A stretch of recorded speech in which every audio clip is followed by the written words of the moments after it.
Welcome to Bridge the Atlantic. We are your host, music web designer Ross Barber, owner of Electric Kiwi, where we create awesome custom websites for bands, artists, and musicians. And I'm award-winning singer-songwriter, multi-instrumentalist, and indie filmmaker, Marcio Novelli.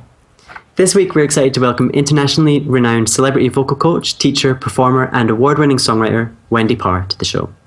Wendy has 25 years of vocal coaching experience and has gained industry acclaim for her signature style of teaching and artist development. Her clients include artists such as Sara Bareilles, one of my favourites, Regina, Spektor, and A Great Big World, and her song Dreams on Fire, which was produced and co-written by AR Rahman, featured on the Grammy Award-winning Slumdog Millionaire soundtrack. Wendy also leads the Artist Circle, a monthly event based out of New York City, Los Angeles, and Nashville, where musicians, vocalists, songwriters, and producers come together to grow, get community support, and transform their careers. We're looking forward to learning more about her work in the music industry and the role authenticity plays in her approach to developing artists. Hi, Wendy. Hey, guys. Thanks for having me. Thanks for coming on the show. Appreciate it, yeah. It's going to be awesome. So, Wendy, we like to start things off by being pretty awkward and asking you to tell us 3 things about yourself that everyone should know. Oh, my goodness. Wow. Okay, yes. Authenticity is like the fuel that runs my gas tank, I guess, and lights my fire. I'm very much about evolving. Like, I think that's what we're here to do as human beings, is just grow as people. And as I was talking with Zach Jones yesterday, phenomenal artist in Secret Someones, and he's been playing with Sting. And we were talking about, an artist's constant curiosity. And that's something very much about me. Like, I'm a truth seeker and a truth sayer. And that's that curiosity of just finding the truth in things, finding what something's about, that growing from it, And the third I would say is that I definitely believe in magic. What kind of magic? Of imagination, of creativity. I think that, the world that, every singer will say it in a first conversation I have with an artist in our first session. I always start a discussion about, why someone sings and what they value in it. And people will say, I get lost in my music. And I think that's actually the being found. I think that the world that we tend to live in and see and think is real is not the real thing. But that the singing in the creative world and that world of your imagination and sensitivity, that's the real world. That's what magic is. We're going to get along just fine. We're going to get along just fine. Well, see, this is why I invited Wendy on the show, because I think we bumped into each other on Twitter, and you made a comment about Glasgow, and then we had a conversation about how I've never worn a sporran, and I don't think I've ever even worn a kilt. But I think out. I don't know if I am. But yeah, no. What struck me was I was looking through your Twitter feed, and just the stuff you were posting, I really liked the kind of vibe that I got from you. There was a lot of talk about authenticity and all this stuff, which are the kind of things that we promote and talk about a lot on this show. Sorry, I started jumping the rest. I was just going to say, as a singer-songwriter myself, that's what I pride myself on, being genuine, authentic, and I wanted to go back to you saying truth. That's another thing. I'm a huge fan of documentaries, and I think that's because I love finding the truth in things. So I can completely relate to you with that one. Well, with everything so far. Well, thanks. Well, and likewise, when we did connect, I looked at what you guys were doing, and that's why I said, oh yeah, it resonated. So I said, yeah, absolutely, let's have this conversation. Well, you know what? We just started this off in the first 5 minutes with a love fest, so I think it's gonna be good. Yeah. It's gonna be good, just fine. All right, let's throw in some controversy. Yeah, come on. We're too nice, Ross. We gotta get some Howard Stern into this or something. You need a train wreck for the audience. Yeah, there we go. Well, let's go back in time a little bit, because we mentioned some of the artists that you've worked with in the intro. I mean, Regina Spektor being a huge favorite of mine. I've loved her for many, many years. But let's go back to kind of the early days and tell us a little bit about how you got started in music and maybe what led you to becoming a coach and doing the kind of work you're doing with artists now. Sure. Well, the early days were I started working when I was 8. So I won't go slowly through my time frame, but I started as a performer. So I've always been a singer, and I started writing very young, not great songs, but I was always a writer. And so I started as a performer, and in my teens I was performing 2-3 nights a week with a band. I was very into musical theater when I was young. I started writing pop, and I was very into R&B. Like the first half of my life, I was the only white person in an all-black musical, and yeah, that was a fun audition. I walked in, they looked at me, they said, "You know that this is a black musical, right?" And I said, "Yeah." "Can I audition?" They said, "Sure."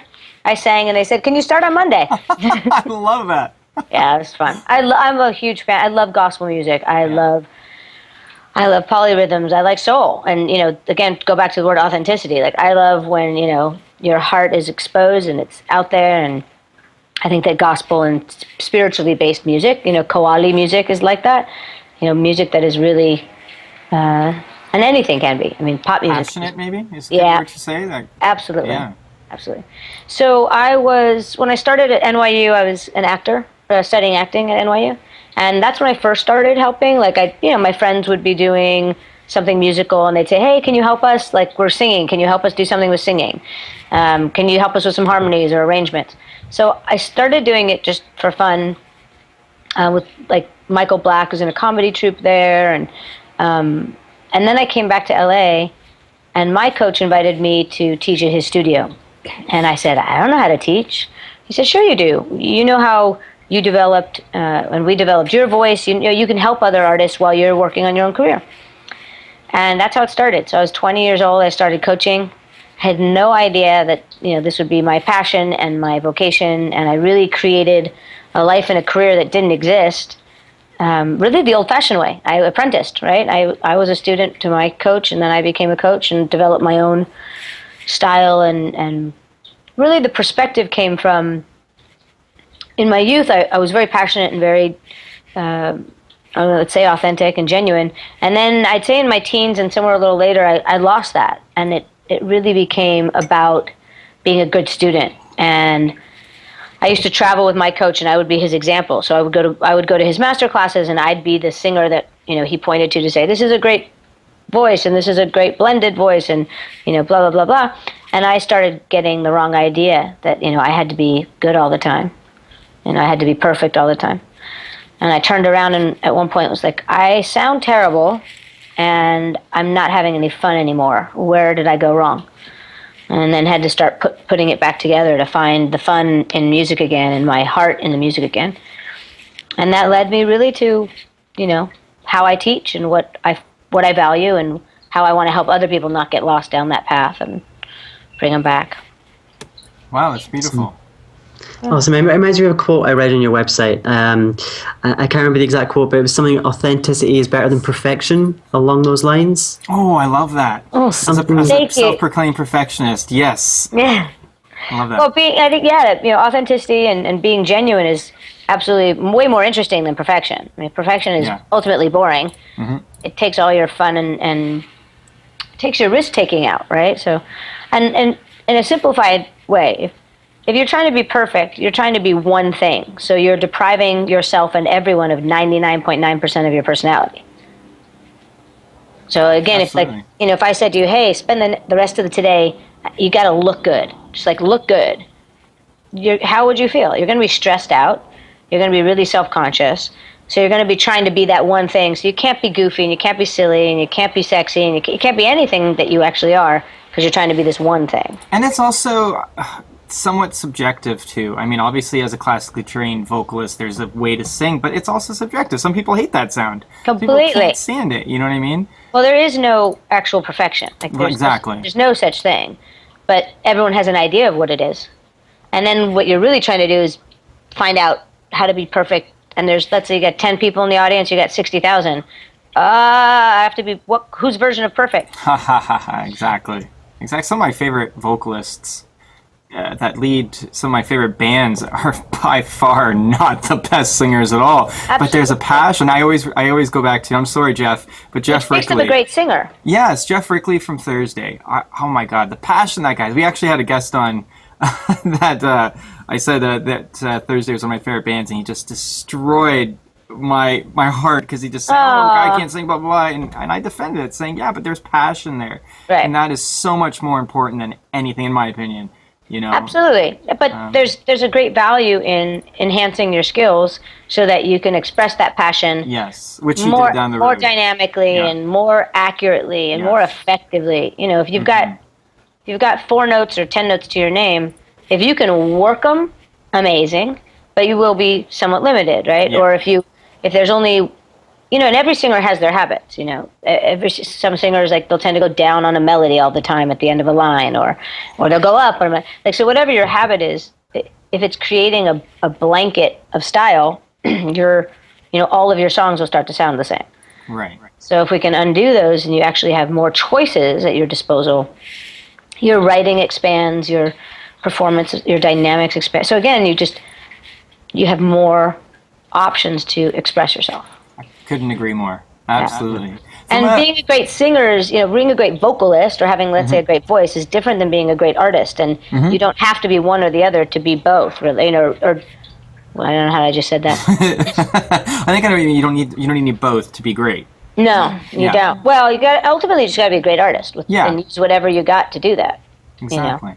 I'm sure you've heard this, and many people have said it. Like, if you're talking about like the Idol or the Voice or whatever, that's a certain genre and a certain thing, and you could name 10 iconic artists that if they went on that show, they'd bomb. Yeah. You're like, but they're like the greatest artist of all time. Neil Young, number 1, would be booed off the auditions. Exactly. Bob Dylan, and and that's a certain thing. Like, this is their version of what's great, and everything is in that genre or in that vibration. But that doesn't mean that's all that's great. That's right. A lot of artists. I've worked as a vocal coach on this, just as on the side, to help supplement my music, as most artists have to do nowadays. Yeah. And I know a lot of people I noticed some people afraid of seeing a vocal coach. Thinking that it was going to change them, and I was the same before I saw a vocal coach as a teenager, and the best thing I ever did in the world, because she was a great vocal coach. She's a close friend of mine. But anyways, the point I'm getting to, I'd like to know from a vocal coach's perspective, what are some of the biggest misconceptions that that's really important. And speaking of which, like Regina, our first sessions together, she was like, I have a style and I don't want to ruin it. I'm like, I promise we're not going to ruin it. You can't take away your personality. I'm not going to. She's got so much personality in that voice. It's like it's unbelievable. That's hilarious. And she's actually making new music right now, and it's really phenomenal. And she and I have been working since just after her first record. So, at this point, it's a dozen years. And that she's a phenomenal artist. Okay, so misconceptions. So the first thing is that the first one is that people think, I'm going to lose my style if I go to a vocal coach. The first thing I want to say is that singing is an athletic sport. And every other athlete has 6 coaches at a given time, like a pro athlete, right?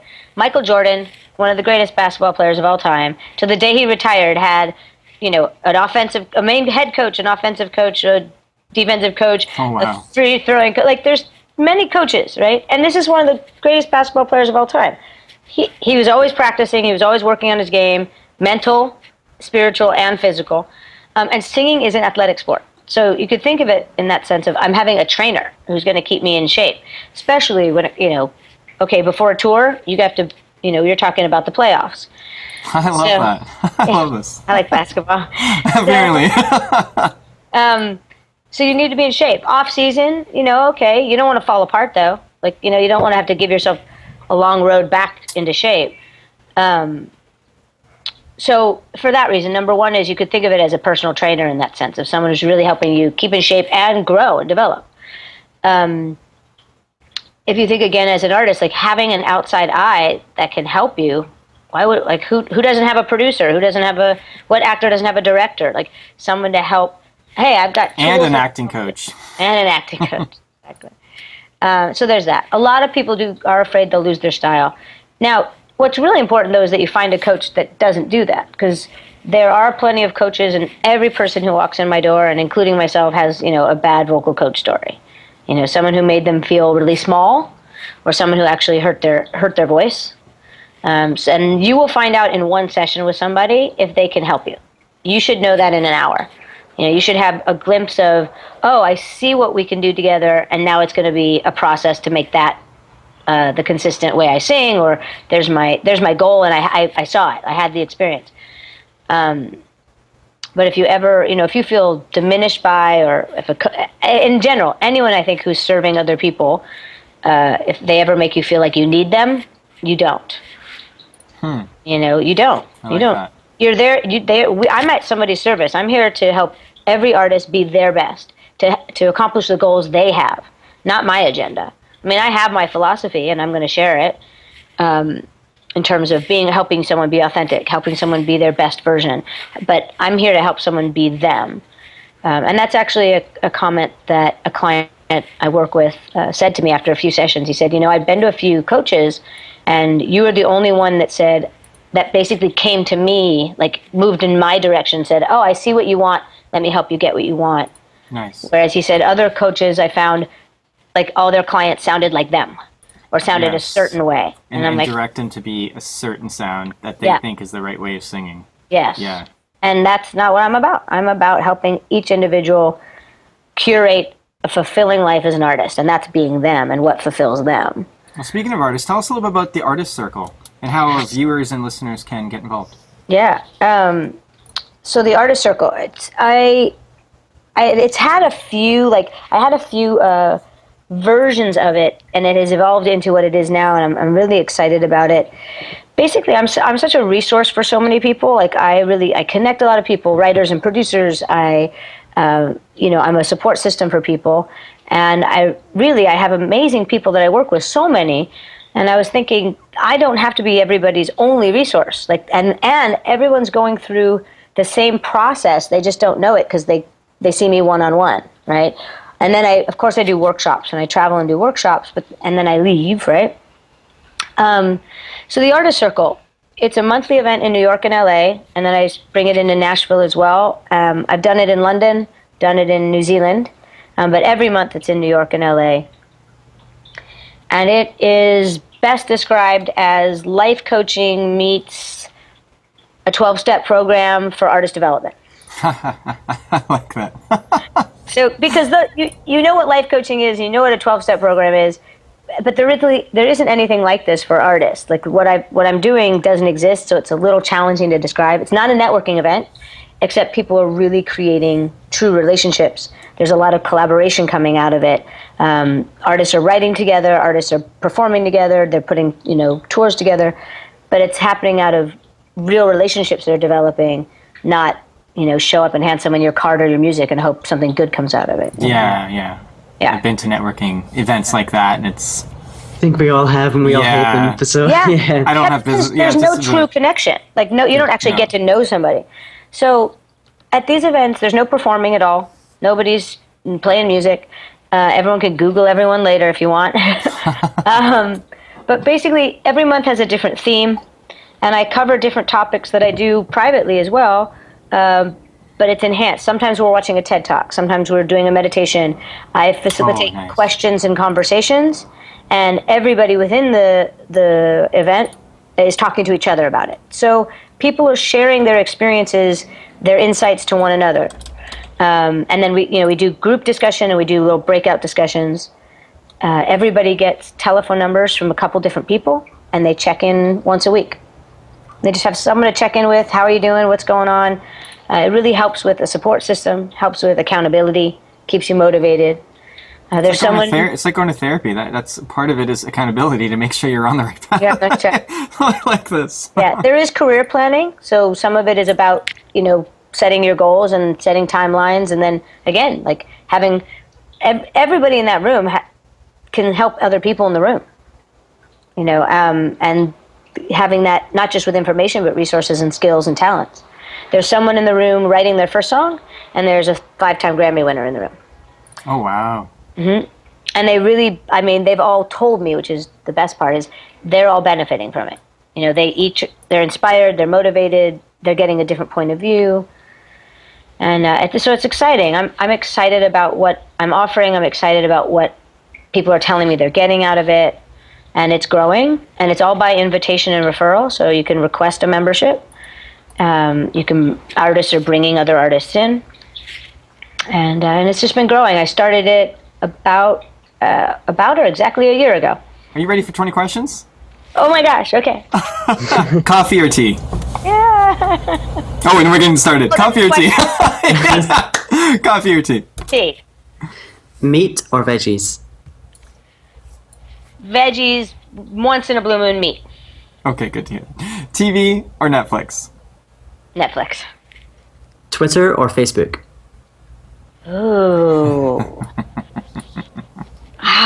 Gosh, for different reasons. I'm going to say Facebook. I know. Yoga or yogurt? Ah. Yoga. You guys are funny. Friends or Seinfeld?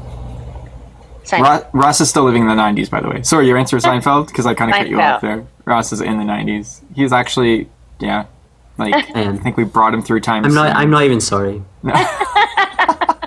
I love it. Los Angeles or New York? Both. Fine, you can be diplomatic like that. I live in both. Okay. Which one do you like better? Living. You know, I'll actually give you the true answer. I was raised in LA, always hated it. I was 8 years old and said, get me to New York. I've been in New York for more than a dozen years, and now I'm really liking LA. Makes sense. That's the whole truth. There we go. Yeah. Breaking Bad or Orange is the New Black? Oh, really? Yes, really? Or Wentworth, if you've ever seen it.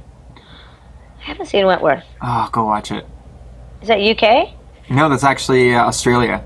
Oh, whoa, there you go. Okay. Yeah, it's so good. That's the the UK went to the beach. Pretty much, yeah. Okay, which would mean I would like it. Gosh, that one's tough. I'm going to say Breaking Bad. Good call. But both are great. I think I already know your I have answer. a few friends in Orange is the New Black. Come on. Did you say you have friends in Orange is the New Black? Mm-hmm. Who are your friends in Orange is the New Black? Three of my friends and we were all in the same acting class actually are all in Orange is the New Black. You are ridiculous. It's amazing. So I already know the answer to this, and this applies to basically I think any art form. Technique or emotion? Oh, emotion. Yes. I don't even know why I needed to put that one in. I know. We knew the answer. I will tell you this though. I teach technique. Like Of course. I'm gonna make you technically so much better than you could imagine. But it's all for the purpose of emotional expression. Exactly, without destroying your voice or sounding like shit. Yeah, and actually, your technique can really get in the way if things are. Think of your throat. Okay, if you're hitting the brakes here, the emotions can't come out. So I believe in technique, but for a means to a different end, right? And if you mix great emotion with great skill and technique, well, come on, that's what makes an icon. Yeah, that's right, for sure. Canada or Scotland? People are gonna whatever. Scotland. Yeah. Sorry, but I like the food in Canada. Do we really have like a food? I tend to eat a lot of Indian food when I'm in Canada. Oh, okay. That's cool. I should go to more Indian It's also very restaurants. fresh. Yes. Sia or Adele? People. Did I pronounce that right, by the way? What questions are these? Ross, did I pronounce that right? Sia, I think. Yes. Sia? Yeah. Well, I'm not for familiar. different reasons, I really love Sia's writing, and Adele's phenomenal. Come on, that's a terrible question. But Sia, I really love her writing. I also heard her interviewed a few times and really dig that. And I love that she's like the anti-celebrity. Yeah. But That is again, pretty cool. Adele has a lot of those qualities as well. Like she's not being the celebrity or artist that people pressure her, expect her to be, and that's for the same reason that I respect both of them for that. Cool. Yeah. Education or experience? Experience. Yes. 100%. Definitely. Sam Smith or Ed Sheeran? Ed Sheeran. Style or substance? Substance. Oh, of course. Michael Jackson or Michael Bolton? Paragraph. Michael Jackson. Celine Dion or funny. Marilyn Manson? You guys are hilarious. Wow. Pass? No, you can't pass on that one. That's one of my favorite ones. Because Really? I think Celine Dion dressed as Marilyn Manson would probably be my answer. That's my answer. Right Okay, there. perfect. That is perfect. Or the There you other go. way around. Marilyn. I think we should pitch that as her next Las Vegas residency. I don't know You know, I don't know how that would go. I have to say about Celine Dion that, I mean, uber respect for the fact that she literally changes the economy of Las Vegas. Oh my gosh. Like, who could say that? Like, her performing changes the entire economy of a whole city? Come on. That's amazing. That is amazing. It's amazing. Airlines, hotels, restaurants. Like, it's amazing. That's true. That's a powerful person. Bless. Ricky Gervais or Ricky Martin? Ricky Martin. Although Whale? Ricky Gervais has some really good wit, man. I love Ricky Gervais. He's got some good bite. I've retweeted him a number of times because I really love what he has to say. Oh, yeah. All right. And he just doesn't give a fuck at all. No, zero Just fuck. doesn't care. Yeah, no. Whale or kale? Don't make sense of it. They rhyme, really. We put together these going with questions, whale. and they rhymed. I'm going with whale. Bette Midler or the Riddler? Oh my God, hilarious. The Riddler. And final question, just to You make know, things we like to extra start awkward. things awkward and we like to end this section awkward. So we're going to ask you to pick between Ross or Marcio. Oh, come on. That's a terrible You question. already picked Scotland. Yeah. In Canada here, so. And we all know you like to be diplomatic, at least in a couple of your answers, so. Is it show already? I'm a Libra. You know, a little bit of There we go, yeah, that makes a lot of sense. I'm a Pisces, so I just don't know what the hell I want. I'm a Pisces moon. Oh, well, see, you actually balance things. I just don't. I just like, nope, boop, boop, boop. It's so true. Well, that's that world of magic and visionary, right? There we go. So I'm going to say you picked Marcy, and we're just going to move on from There you go. Before we wrap up here, we want to ask you for a little bit of advice. Okay. On particular topics, and maybe Ross, maybe you want to take this one. Yeah, so I would say, again, another quote from your website was authenticity creates connectivity. Mm-hmm. Why do you think authenticity is so important when building a connection with an audience, and what steps, or maybe one step, could an artist take to make themselves more authentic to the audience? Yeah, that's a great question. We respond right away to what we dig, what we don't dig, and especially I think in our world today with technology and how much information and is coming at us all the time, we very quickly say, nah, ooh, what's that, right? And it doesn't mean that the first two things weren't authentic. Actually, it's because everybody resonates with different things, right? Mm-hmm. There are artists that you probably don't like that millions of people do, and it's not that they're bad or good, it's just not your vibe. But in terms of the connectivity, is that when you're being real and genuine, and you could think of this in your regular or everyday life, when you connect with your best friend and you really are real with each other, you know how much you trust them, you know that they've got your back, you know that you can be yourself with them. That's the connection you have with that authenticity. That's what authenticity does, is that connection. It's why people fall in love with the lead singer of a band, because when you're really being that vulnerable and that real, it's an incredibly intimate experience. Doesn't mean that he's meant to be your boyfriend. It's actually the role of the artist to do that. That's an artist's job. So that's how that connection happens. You know, when you're really being vulnerable and authentic, you know, it's a soul experience, it's an emotional experience, and that intimacy really connects you to people. So some tools how to get there. The first thing is getting real with yourself. Like really starting to be honest with, how do I feel about the situation? How do I truly want to be in this situation? Just starting to get real with yourself, again, in your everyday life is key. And another way that, you know, I describe it is, as an artist, you're taking your audience on a ride. And so you're bringing them into your world. So knowing who you are, what is my world, and what world do I want to bring people into? So if you think of it like an amusement park, there's a kiddie ride and a water ride and a roller coaster and the spinning ride that makes you nauseous. And you have to know, what kind of ride am I taking people on? And not try to be all things to all people. Or, well, I'm really a kiddie ride, but I'm going to disguise myself as a roller coaster. Because your audience is going to show up and be like, I don't get it. And I thought I was going to get this, but I don't really get this. So being clear about, who am I? What kind of ride am I taking? Am I a fun performer and I want to just have a good time and take my audience on a really lighthearted adventure? Then do that. If you're someone who lives in sadness and heartbreak, and then be that guy and share all of that with people and make people cry all night long, people will show up. They'll show up for where you take them, as long as it's true to you. I like that. I really, really do. And really resonates with me. Thank you. And you have to perform to discover this. Like, you can't, like, part of it is in your, like, process, and part of it is getting on stage and really discovering, like, how to be true and who you are in relationship to your audience. You don't find this out in your living room. Wendy, this has just been fantastic. This has been thank you. Wonderful. You guys are great. Oh, well, you make it easy. Yeah. Where can people find you online? WendyParr.com, Parr. And Wendy spelled the traditional way, Wendy Parr. And Parr 2 R's, yeah. Parr 2 R's.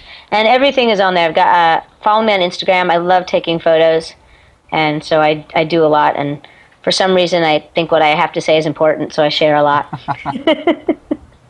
I love that. And your Facebook is Wendy Parr 2 R's Music. 2 R's Music. And I'm on Twitter, Wendy Parr. Awesome. Yeah. I am writing for my next solo album, and you can actually watch my documentary for free. It's called Walking Proof, and it documents the making of my debut full-length solo album. Just go to marcinnovelli.com/walkingproof to see that. I'm on Twitter, Facebook, Instagram, and Spotify, and they're all /marcinnovelli. I'm working on websites for various artists just now. You can check out my work, my blog posts at electrickiwi.co.uk. You'll find me on Twitter and Instagram as Electric Kiwi, and on Facebook, Electric Kiwi Design. This episode was brought to you by Chris Keaton Presents. Find out more about what Chris does and how he can help you at chriskeaton.com. And if you'd like to sponsor the show, visit patreon.com/bridgetheatlantic. Awesome. Okay, Wendy, this has been such a pleasure. Please Fantastic. do come back again soon. Happily. It was fun. Awesome. Thank you. Thanks for watching Bridge the Atlantic. If you like what you saw, make sure to like, favorite, and most importantly, subscribe so that you don't miss each week's episode. Please feel free to leave us a comment letting us know what you think of the show. Follow us on Twitter, Instagram, and Facebook, and subscribe to us on iTunes so that you can listen to us on the go. Thanks again for being awesome, and we'll see you on next week's episode.